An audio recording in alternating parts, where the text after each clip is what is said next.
Hey friends, today the Department of Homeland Security sent out a press release indicating that public charge is going to be implemented on February 24th, okay? And so February 24th, 2020, public charge through the Department of Homeland Security, their version of public charge will go into effect. Now, I do have that, it's not really a press release, they call it a public charge fact sheet, okay? And so I'm gonna pull out some of the important points from this fact sheet and tell you what it means.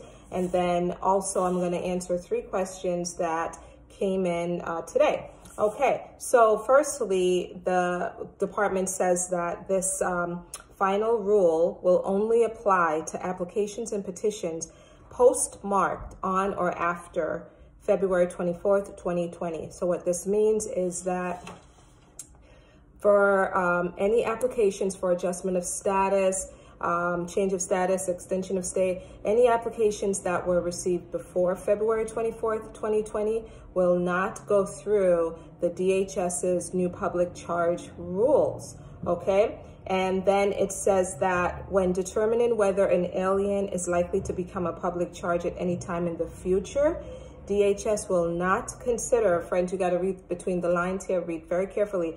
DHS will not consider an alien's application for certification or approval to receive or receipt of certain non-cash public assistance or public benefits before February 24th, 2020. So what does that mean? It means that if you had received non-cash benefits before February 24th, they're not going to hold that against you. Although, as you guys know, undocumented individuals are not eligible for federal public benefits, the benefits that are part of the public charge rule. But as you probably also know, that's not the biggest deal here. And we talk about what the biggest deal is. The biggest deal is with respect to those 5 factors, that public charge test that they're going to use at their discretion to determine whether you or your relative or someone you're helping out will become or likely to become a public charge in the future. So let's keep going.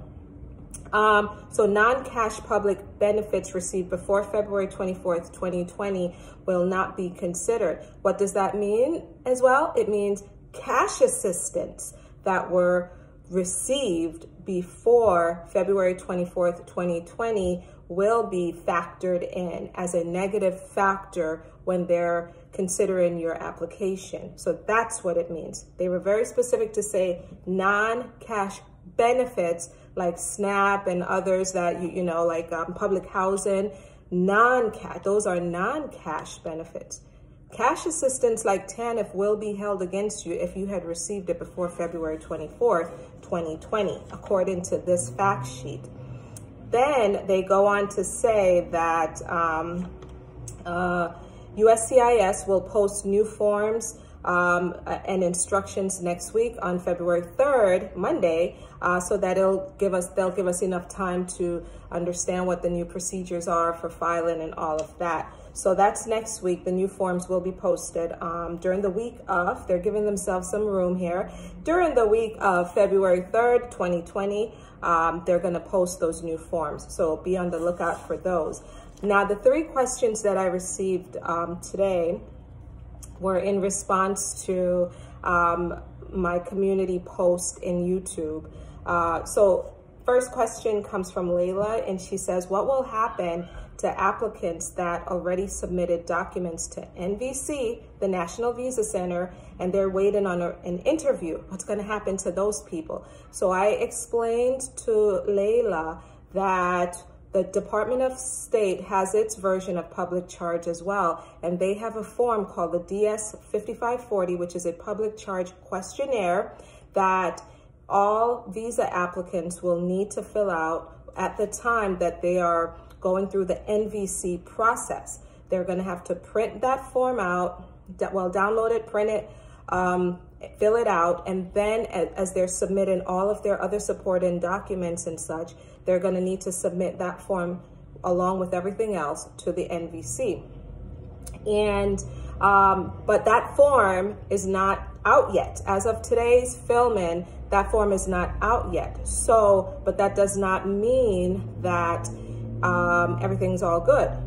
What this means, and I explained it to Layla, is that for her relative who is already just waiting, they've gone through the NVC, most of the NVC process, and they're just waiting for the interview appointment letter. They're not going to have to fill out this DS 5540 unless DOS says otherwise, unless they come out and say, okay, it's retroactive, which would be weird. But so it does not mean that her relative will not face public charge when he or she goes in for his or her interview with the embassy, because embassy officials are looking at those 5 factors, person's age, health, and all of that, and they're determining whether that individual is likely to become a public charge in the future. And as you've heard me say many times, the denial rate on the basis of public charge has increased dramatically over the past year. So they're considering those factors. So that's how it can hit her relative at that point during the interview. Not at the MVC phase, because it's too late. Person is basically like 95% through with the NVC process. Okay, so the next question comes from the Slaughter Ultimate 2. She asked, is financial aid considered public charge? And the answer is no. Federal student loan financial aid is not part of the benefits that are in this new DHS public charge rule. Lastly, Greg says, good. Greg says, good. Now Americans can get more and better assistance now that illegals cannot get assistance, which is meant for Americans and not for illegals. And so I said to Greg that actually, Greg, federal public benefits are not accessible to undocumented people, with the exception of emergency Medicaid and some disaster relief aid and some very smaller programs like community. If a person goes to some sort of community center and access programs from like a community center, then yeah, or you know, like programs, community-based programs, that's one thing. All of the public benefits that are on the list for public charge is entirely different. SSI, SNAP, Section 8, those are not, those benefits are not accessible directly to undocumented individuals. Now, some states do offer benefits to undocumented individuals, aid that is very similar to these public benefits, but that's at the discretion of those states, okay? So friends, thanks so much for watching and for staying plugged in. I have a whole lot more to talk about with respect to public charge. You guys have a terrific weekend. Bye.